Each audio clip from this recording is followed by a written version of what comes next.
Welcome back to Aims tutorial. आज की class में हम एमसेट के पीवाईक्यू कर रहे टॉपिक है पैराबोला। तो एमसेट में इसका वेटेज है 2 मार्क्स, मींस हर शिफ्ट से 2 क्वेश्चन आते। तो आज की क्लास में हम 2025 के 6 शिफ्ट के 12 क्वेश्चन करने वाले हैं। ओके, डिटेल में करेंगे और जहां जहां कोई स्पेशल ट्रिक यूज हो रहा तो वो यूज कर लेंगे। शायद कहीं पर भी नहीं मिलते, जाके चेक करना है तो चेक कर लो। तो जनरली यहाँ से 2 क्वेश्चंस आते, एक बेसिक हो सकता, एक थोड़ा एवरेज होता, बट यहाँ पर जो क्वेश्चन है तकरीबन टैंजेंट्स एंड नॉर्मल से रिलेटेड आते। तो अगर आप कितने भी टफ से टफ भी रहते, टैंजेंट्स एंड नॉर्मल्स के अगर फॉर्मुलेस पढ़ लिए तो आसानी से कर सकते। तो 2 मार्क्स वेरी वेरी इंपॉर्टेंट है। बहुत सारे बच्चे तुक्कों पे डिपेंड है, तो वो लोगों के लिए नहीं है। अगर एक भी बच्चा इंटरेस्टेड है तो उसके लिए भाई। ओके, तो शुरू करेंगे।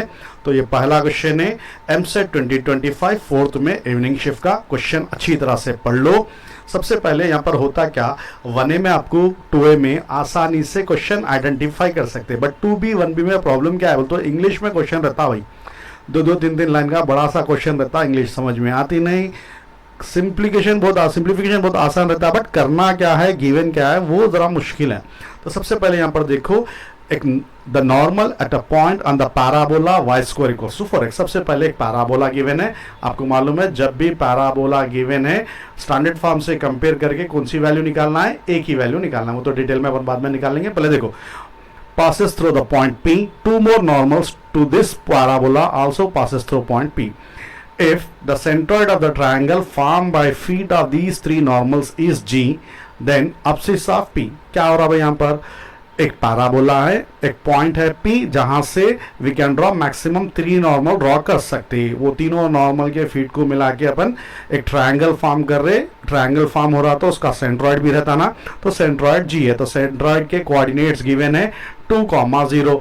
जो पॉइंट से नॉर्मल ड्रॉ करे वो पॉइंट P है, उसका x कोऑर्डिनेट अब्सिसा मालूम करना है।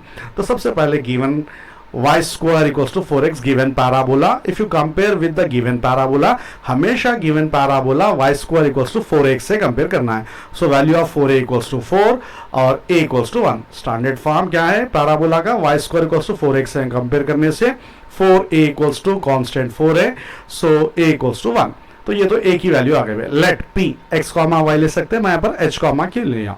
तो any point on the parabola या ऑन द प्लेन समझिए, वो बाहर भी हो सकता, पैराबोला भी हो सकता, इनसाइड भी हो सकता।